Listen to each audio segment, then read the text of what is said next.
Se tem uma coisa que deixa as pessoas confusas é quando a gente fala sobre nutrição. São tantas opiniões divergentes, profissionais que falam coisas completamente opostas que quase sempre as pessoas ficam mais confusas ainda quando tentam se aprofundar nesse assunto. O problema é que muitas pessoas, inclusive esses profissionais, não estudam e se aprofundam muito na ciência da nutrição. Muitas vezes eles avaliam um estudo pontual, um resultado singular e saem tirando conclusões a respeito disso. Bem que a gente podia ter um estudo grande que avaliou todas as publicações no meio da nutrição para trazer respostas mais claras. Esse estudo existe, é essa revisão extensiva aqui. Eles avaliaram mais de 300 artigos publicados desde a década de 50 e trouxeram respostas muito claras sobre quais alimentos são saudáveis e quais não são. É exatamente isso que nós vamos discutir nesse vídeo. Vamos lá?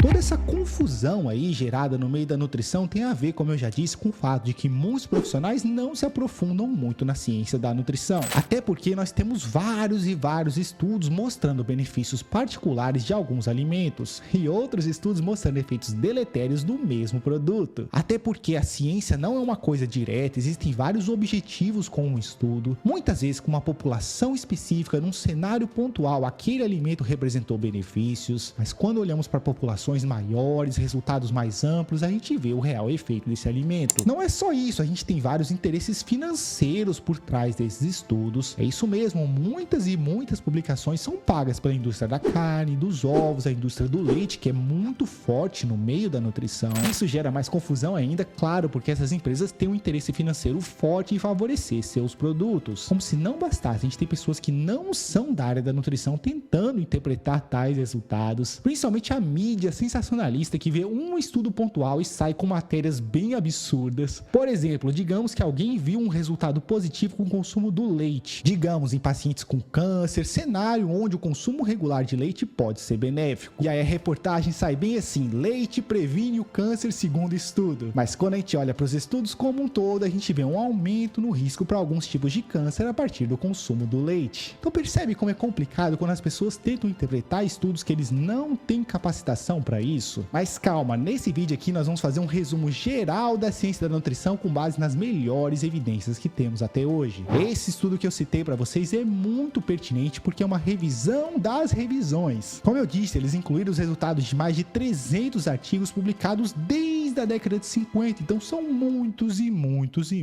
estudos. Eles fizeram uma avaliação muito criteriosa dos estudos e, como vocês percebem, é muito extensivo. Isso traz respostas muito claras sobre quais alimentos aumentam o risco para doenças e quais reduzem. Mas antes da gente começar essa discussão, eu te convido a se inscrever no meu canal para você continuar recebendo vídeos como esse. Nesse estudo, eles segregaram os principais grupos alimentares, discutindo então os estudos que avaliaram o consumo de frutas, vegetais, leguminosas, grãos integrais, sementes e também de alimentos de origem animal, como carne, frango, peixe, ovos e leite. E basicamente o que eles encontraram nesse estudo é que os alimentos de origem vegetal são associados com redução no risco para doenças. Também eles observaram que, em geral, os estudos com alimentos de origem vegetal observam uma redução na taxa de mortalidade. Mais especificamente, fazendo uma compilação dos resultados, 50% dos estudos com alimentos de origem vegetal observam redução no risco para doenças e na taxa de mortalidade. Ou seja, metade de todos os estudos publicados com alimentos de origem vegetal observam benefícios a partir de seu consumo. Outros 44% dos estudos observaram efeitos neutros, ou seja, não houve aumento ou redução em qualquer tipo de risco, e 7%, apenas 7% dos estudos observaram efeitos deletérios. E estratificando para alguns produtos de origem vegetal, a maçante maioria das publicações observaram que frutas reduzem o risco para doenças. Mais especificamente, 47% dos estudos observaram efeitos neutros e 51% observaram redução no risco para doenças a partir do consumo de frutas. Apenas 2% dos estudos observaram qualquer efeito deletério. Esse padrão se repete com outros alimentos de origem vegetal, como leguminosas, grãos integrais, vegetais e sementes. No caso específico das castanhas e sementes, 60% das publicações observaram benefício. E quanto ao consumo de grãos integrais,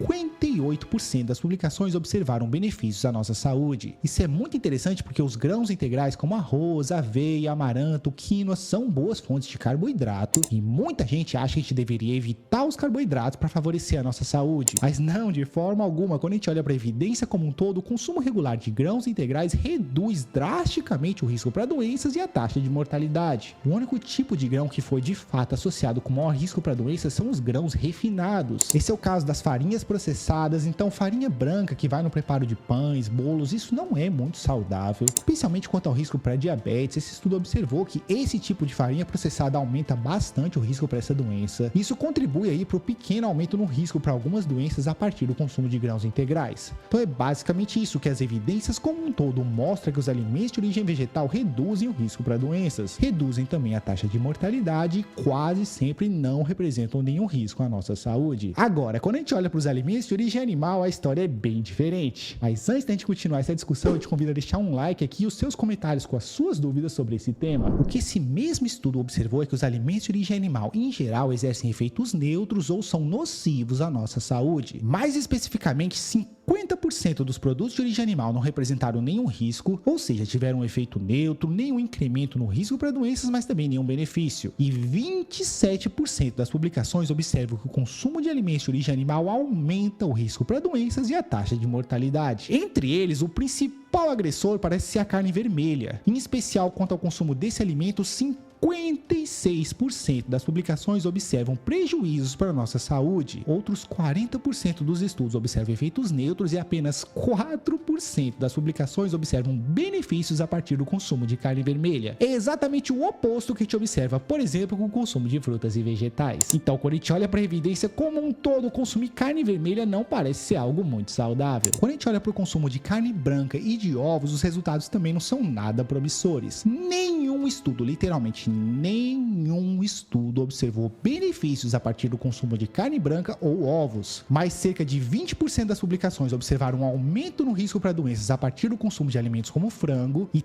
31% das publicações observam incremento no risco ou na taxa de mortalidade a partir do consumo de ovos. De novo, isso não é um estudo pontual, é uma revisão das revisões. São mais de 300 artigos revisados e mais de 60 anos de publicações científicas, deixando bem claro que o consumo de alimentos de origem animal parece prejudicar a nossa saúde. E aí nós temos dois grupos alimentares que os resultados são um tanto inconsistentes. Eu estou falando aqui de leite e também de peixes. Em específico, quanto ao consumo de leite, 45% dos estudos observaram efeitos neutros, 36% dos estudos observaram benefícios, mas 19% das publicações observam um aumento no risco para doenças e na taxa de mortalidade a partir do consumo de leite e seus derivados. É realmente isso que a gente vê nas publicações científicas, uma confusão aí geral quanto ao leite, alguns estudos mostrando benefício, outros mostrando um incremento no risco para doenças. A gente sabe que o consumo regular de leite parece aumentar o risco, por exemplo, para câncer de próstata e câncer de mama. A gordura saturada encontrada no leite também pode aumentar o risco para doenças cardiovasculares. Por outro lado, produtos fermentados a partir do leite, como iogurte e queijo, parecem exercer efeitos protetores, em especial redução para alguns tipos de câncer, como o câncer gástrico, talvez pela presença aí de micro-organismos benéficos dados os processos de fermentação. Mas fato é que os resultados são inconsistentes. A gente tem muitos estudos mostrando um aumento no risco para doenças, diferente de frutas, vegetais, grãos integrais, onde a maçante maioria das publicações observam benefícios. E por fim, o consumo de peixes, talvez o único grupo alimentar de origem animal que parece conferir mais benefícios do que prejuízos à nossa saúde. O estudo observou que a maioria das publicações observam efeitos neutros com o consumo de peixe, mais especificamente 53% dos estudos observam nenhum benefício ou incremento de risco a partir do consumo desse alimento, e algo na faixa de 43% das publicações observam benefícios, enquanto apenas 4% dos estudos observam aumento no risco para doenças a partir do consumo de peixes. Eu tenho um vídeo discutindo exatamente sobre isso, eu vou deixar aqui no final, onde eu discuto se peixes são ou não saudáveis. Mas basicamente é isso que eu discuto no meu vídeo. A maioria dos estudos observam um efeito neutro. Quer dizer, o peixe não parece conferir nenhum benefício particular para nossa saúde, principalmente quando falamos de doenças cardiovasculares. Vale muito a pena conferir o meu vídeo se você quer saber mais. Então, em linhas gerais, o que esse estudo mostrou pra gente é que o consumo de alimentos de origem vegetal é muito benéfico para nossa saúde. De novo, mais de 50% das publicações observando benefícios a partir do consumo de frutas, vegetais, grãos integrais, leguminosas, castanhas e sementes, e apenas 7% das publicações observando efeitos nocivos, sendo que a maior parte dessas publicações aí que eu estou citando são com grãos refinados. E é claro, evidente que esses alimentos ultraprocessados devem sim ser evitados. Quando a gente olha para os alimentos de origem animal, a gente vê que a maioria dos estudos vê efeitos neutros, 50% das publicações mostrando nenhum benefício ou prejuízo à saúde, mas 27% dos estudos observando efeitos nocivos, e apenas 23% dos estudos publicados com alimentos de origem animal observando qualquer benefício. E de novo, quando a gente fala da carne vermelha, a gente tem quase nenhum estudo observando benefício, e quando a gente olha para carne branca e ovos, a gente não tem nenhum estudo observando qualquer benefício. O que contribui aí para esse benefício com os alimentos de origem animal é de novo o consumo de leite, seus derivados e principalmente de peixe. Inclusive, se a gente excluir o peixe da equação, o resultado fica bem pior. Os alimentos de origem animal não conferem quase que nenhum benefício. Peixe não é um alimento essencial, eu já discuti sobre isso em outros vídeos falando sobre o consumo de ômega 3 e as fontes vegetais desse nutriente. Então é isso, gente, eu espero ter esclarecido melhor para vocês toda essa confusão que a gente tem na ciência da nutrição. Quando a gente olha para um estudo grande como esse, que avaliou